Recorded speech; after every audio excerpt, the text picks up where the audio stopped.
that note, it is time for us to bring in our keynote speaker of the day on the stage. Somebody who's got more than 23 years of professional experience, played the role of a market maker through collaboration with ASEAN and HK member firms. He's got extensive experience serving global clients in the IT, BPM, and services industry, delivering a broad range of solutions addressing various risk and scalability requirements. Well, we're talking about the co-head and COO India Global KPMG in India, Mr. Neeraj Bansal.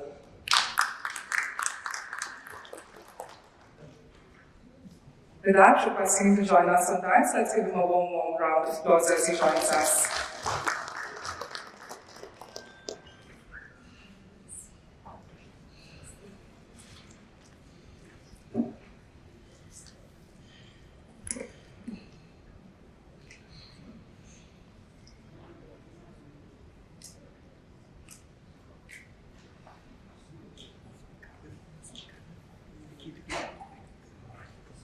Good afternoon, everyone. It's a pleasure to be here with you today. Realty Plus team, congratulations for organizing this event and all of you for your participation today. In a very brief presentation, I will cover essentially an overview of the real estate sector globally, plus a little bit snippets online, and then we'll get into a little bit of focus on the Indian real estate sector in terms of some trends and some challenges as well there. And to begin with, as you all know, the global economies today are struggling with various challenges around it, and they are all under significant pressure. So, geopolitical conflicts, increasing commodity prices, and supply chain disruptions have all hampered the global growth rate at the current time. So, the real GDP growth rate is forecasted from a global perspective is 2.3%. It was 3.3% for the last year, and it is expected to decline by over 1% in the current year. And the investment volumes in the global real estate also are dipping significantly there. And so when you look at the overall global real estate market, there's almost $1 trillion, which is what invested in the last year. However, when you look at the quarter 4 of 2022, essentially that's where you see the dip coming in there. It's almost like $200 billion is less compared to last year. It's almost 58% down in the current time. And when you look at the reasons around it, so a lot has to do with the pressures that have got created, the economic sentiment part of it there. So the rising interest rates and also the inflation is the one which has driven that kind of investment volume in the current time from a global perspective. If you go slightly, to the second level of that, so the office segment, globally the office segment side of it, the investment volumes have declined by 22%.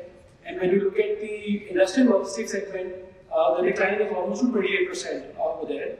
And contrasting that to the positive side of it, the retail sector, that has seen some positive growth around it globally. It's about 6% growth that this retail sector has seen over the last year. And when you look at the hotels and hospitality sector, that's been outshining, given that there was a lot of decline which had happened in the previous year.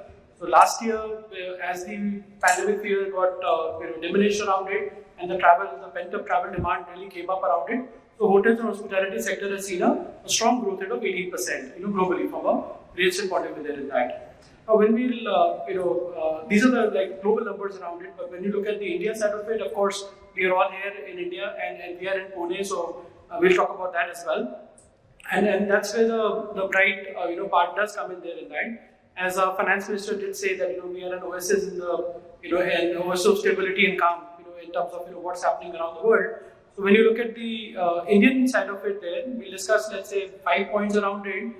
So we'll see that real estate investments are boosted generally by the stability in the income streams. It's boosted by the economic stability and economic growth as well there. And to keep that in perspective, when you see the updates which have come from the government as well, so the National Statistical Office just recently has updated the 2022 numbers to 9.1% of the GDP growth rate compared to 8.1% which was estimated earlier.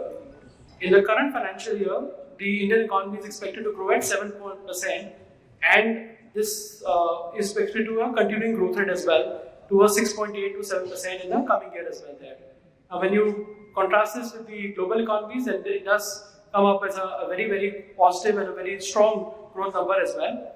And when you also add to that the demography from an India perspective as well, what changes are happening in that. So you see that the population age group, which is between 35 to 55 age group, which is basically perceived to have steady incomes, higher disposable incomes as well, that is expected to reach to 338 million by 2036. And this is the segment which can continue to generate a very strong demand for us from a luxury perspective, from a residential luxury, as well as from the mid-size apartments perspective also. Also, this is a segment which is always requiring regular incomes as well. So again, has a supportive stance for the commercial reality as well in terms of the investment that these segment would look at there.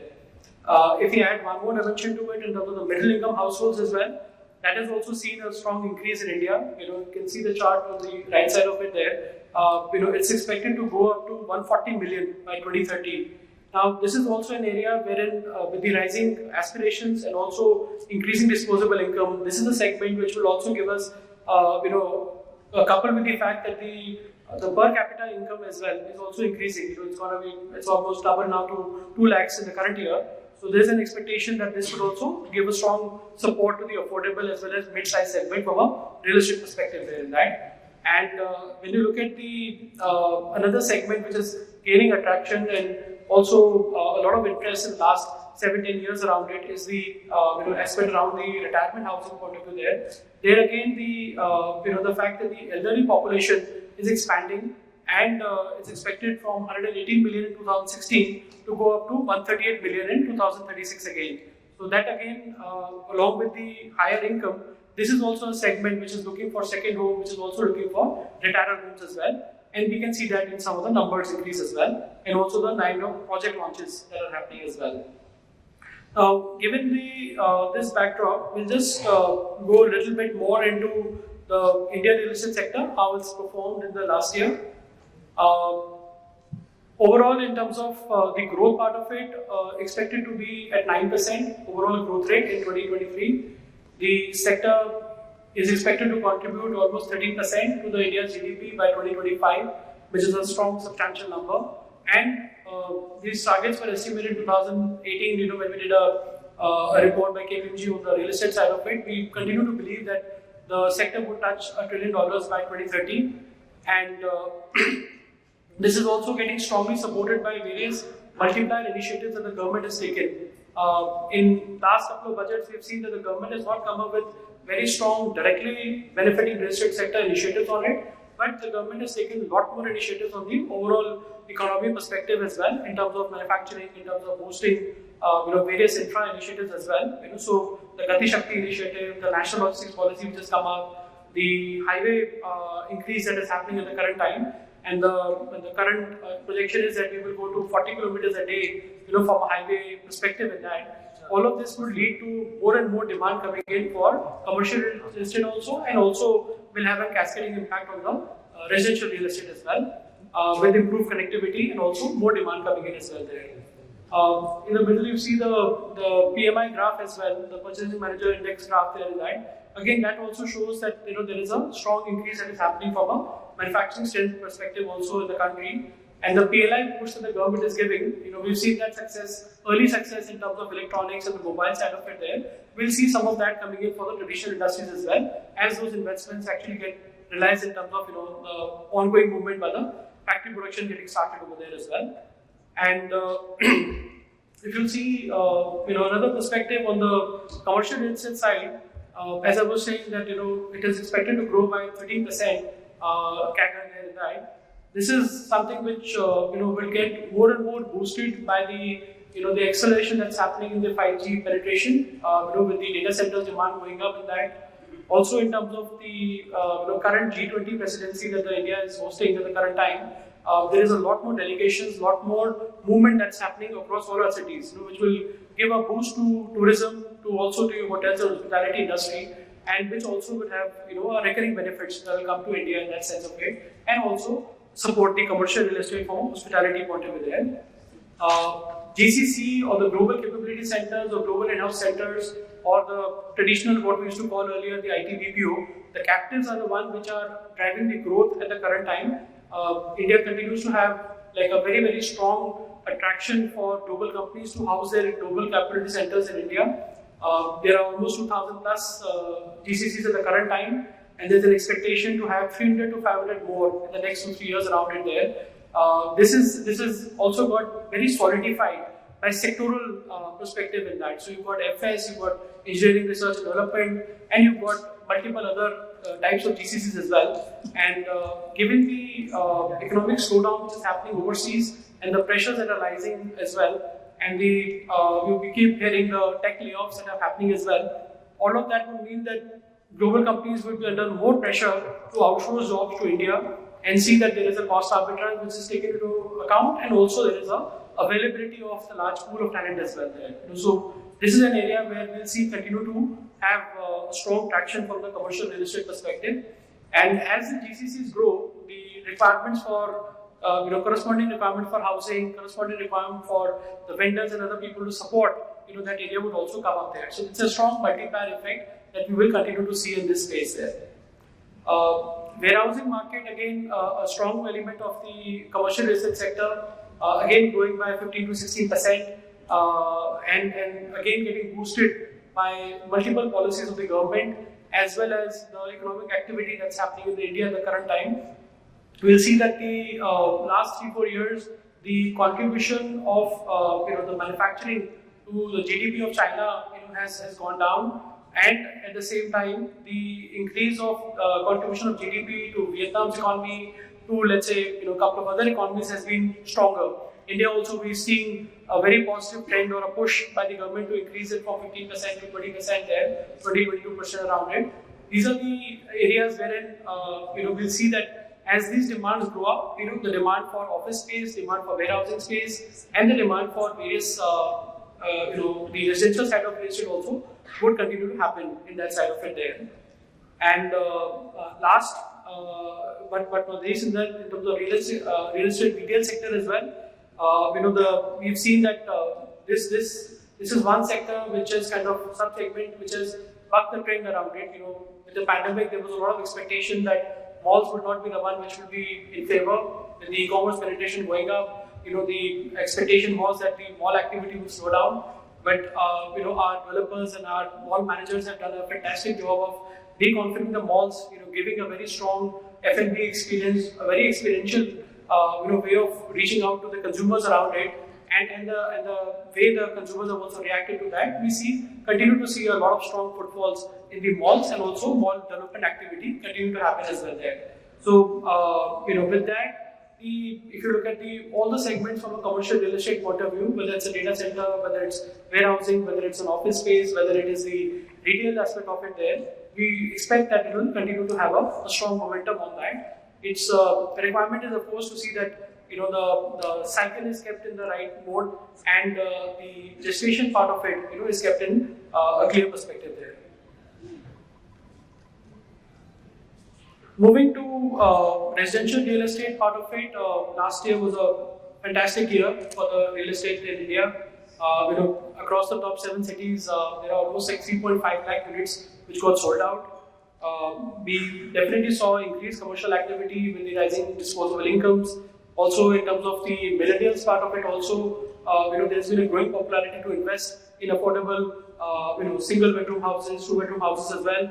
And also there is a good strong availability of finance as well there. Of course, in the recent time, there's been a pressure on the interest rate that's come up, but that's not percolated down to dent the demand at the current time. And one strong positive trend that had come up in the last 2 years, I would say, is also in terms of the demand for the luxury housing part of it. Luxury housing has been an outlier, has continued to grow at a strong pace, and even in this 3.65 lakh units of what was sold in 2022, 18% of that comprised of the luxury real estate part of it there. And if you see the chart on the right side of it there, of course Pune is there as well, but when you see the Delhi, Bombay and Bangalore, that comprises of 60% of the overall units that were sold out, and that's been a continuing trend for the past 5 years. And you will see that that the Bangalore, which was doing about 26% in 2020, has slightly tapered down to 22%. and one can say that some of that has actually, in a way, has been filled by Pune, which has gone up from 12% to 70% at the end of the 2022 round there. Just another point was in terms of the new launches part of it. The Mumbai and Hyderabad continue to have the largest number of launches in that. This has been followed by Pune and Bangalore around it. So overall, when you look at it, the momentum of the housing seems to be continuing in 2023 around it, and the residential sector is expected to continue to grow at a CAGR of about 9 to 10% there. And the trends in the interest rates, are the one which would be somewhere determining, that would there be a challenge that will come up from a real estate sector in terms of residential side from a demand point of view. However, with the current view that the RBI and the Treasury is taking, this is an expectation that they should get tapered down eventually. If I move to just a few trends on that, from a real estate sector perspective, did talk about the luxury segment on that. That continued to see a good rise, given that there has been an increase in high-paying professional jobs in the country and a lot of unicorns that have come up as well, and a lot of startups which are getting to be a unicorn as well. So that has kind of led to a lot more demand coming in from HNIs, for the luxury property market. Also, there's a trend to go for bigger homes, more luxurious homes as well. So we have seen a lot of upgradation happening by existing users of homes as well. The second home market, which I briefly alluded as well in the middle, that again is expected to double in the next few years around it. And the warehousing part of it, one other trend was that even in tier 2, tier 3 cities, with the e-commerce penetration happening more and more, the warehousing demand in those areas is also increasing as well. And lastly, but also very important, is the thing that there is certainly a shift that has happened, especially in the office segment, for consumers to go for more sustainable buildings around it there. With the ESG coming in big focus, and majority of the corporates going for much stronger, much higher targets to get to net zero around it. So 2037, 2035, 2040, and many companies have got 2030 also as targets around it. So offices or the embedded carbon being one of the important areas around it. So we see a lot more things happening in terms of carbon printing mapping, as well as in terms of changes around that area. So the demand for sustainable buildings has increased, and that is leading to developers also using much more sustainable materials, also techniques as well, and also helping the occupiers to meet some of their targets as well there in that. So essentially the takeaway would be that the residential real estate and the office space will continue to lead the sector's growth. At the same time, the emerging sectors, which are the warehousing and data centers, they are also registering very strong growth in that, and would become a very important and as well as a very strong contributors to the overall real estate growth story on a go-forward basis there. Lastly, nothing goes without challenges. So some of the challenges remain and continue to kind of get mitigated by our developer community, our consultants, and our contractor community in that sense there. But last year has certainly seen a very significant pressure coming in from cost perspective there. We've seen almost a 28% jump since the pre-pandemic levels for construction cost. The construction, some of the key materials have jumped up more than 30% as well. In that, I did speak about the interest rates part of it. We've seen the repo rate going up from 4% to 6.5%, and that's kind of happened at a very rapid pace as well. So that is something which has started to impact the disposable income which is there, or the EMI impact which is there on the user's perspective. So that's something which one will see that how it kind of unfolds as well. In terms of the third point is something that we've seen it in pockets. It's improving at the current time with the adoption of a lot more technology by the larger developers around it, and some of the new age developers as well, which are focused on affordable housing around it. But this is an area which continues to kind of have challenges from a real estate sector, and even globally also I would say we do this twice a year. We do once in 2 years we do a global survey on real estate innovation index perspective there, where we profile 200 of the top companies in the world on the real estate side of it. And this is an area which we find continuously that the technology adoption, even globally as well, real estate sector has been a slow adoption of that aspect of it there.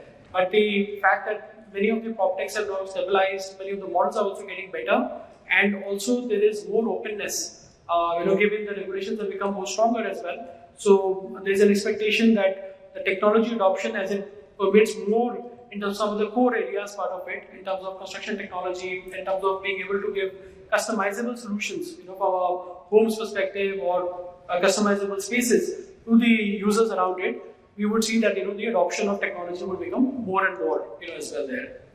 Land, of course, has always been a challenge, especially for the affordable housing, part of it, in terms of how to get cheap and affordable land, which can then result into rental housing being available or affordable housing getting created on that. Many of the governments have come up with various schemes on it, but they have had finally mixed responses on that.